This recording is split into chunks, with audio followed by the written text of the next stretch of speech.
রাসূলুল্লাহ সাল্লাল্লাহু আলাইহি সাল্লাম বিদায় হজের ভাষণের সময় কত সুন্দর কথা বলেছিলেন, শুনলে হৃদয় ছুঁয়ে যাবে। এক, হে মানব সকল, আমার কথা মনোযোগ দিয়ে শুনবে, কারণ আগামী বছর আমি তোমাদের সাথে এখানে সমবেত হতে পারবো কিনা জানি না। দুই, আজকের এ দিন, এই স্থান, এ মাস যেমন পবিত্র, তেমনি তোমাদের জীবন ও সম্পদ পরস্পরের নিকট পবিত্র। তিন, মনে রাখবে, অবশ্যই একদিন সকলকে আল্লাহর সামনে উপস্থিত হতে হবে। সেদিন সকলকে নিজ নিজ কাজের হিসাব দিতে হবে। চার, হে বিশ্বাসীগণ, স্ত্রীদের সাথে সদয় ব্যবহার করবে। তাদের উপর তোমাদের যেমন অধিকার আছে, তেমনি তোমাদের উপরও তাদের অধিকার রয়েছে। পাঁচ, সর্বদা অন্যের আমানত রক্ষা করবে এবং পাপ কাজ থেকে বিরত থাকবে। আর এখন থেকে জাহিলি যুগের সকল সুদ বাতিল হলো।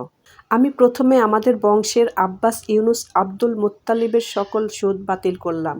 ছয়, আল্লাহর সাথে কাউকে শরিক করবে না আর অন্যায়ভাবে একে অন্যকে হত্যা করবে না।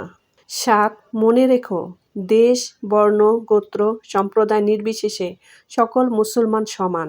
আজ থেকে বংশগত শ্রেষ্ঠত্ব বিলুপ্ত হলো। শ্রেষ্ঠত্বের একমাত্র মাপকাঠি হলো আল্লাহ ভীতি ও সৎকর্ম। সে ব্যক্তি সবচাইতে সেরা যে নিজের সৎকর্ম দ্বারা শ্রেষ্ঠত্ব অর্জন করবে। আট, ধর্ম নিয়ে বাড়াবাড়ি করো না। পূর্বের অনেক জাতি এ কারণেই ধ্বংস হয়েছে। নিজ যোগ্যতা বলে কৃতদাস যদি নেতা হয়, তার অবাধ্য হবে না, বরং তার আনুগত্য করবে।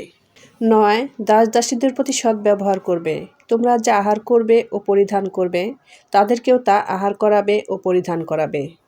তারা যদি কোনো অমার্জনীয় অপরাধ করে ফেলে, তবে তাদের মুক্ত করে দেবে, তবুও তাদের সাথে দুর্ব্যবহার করবে না।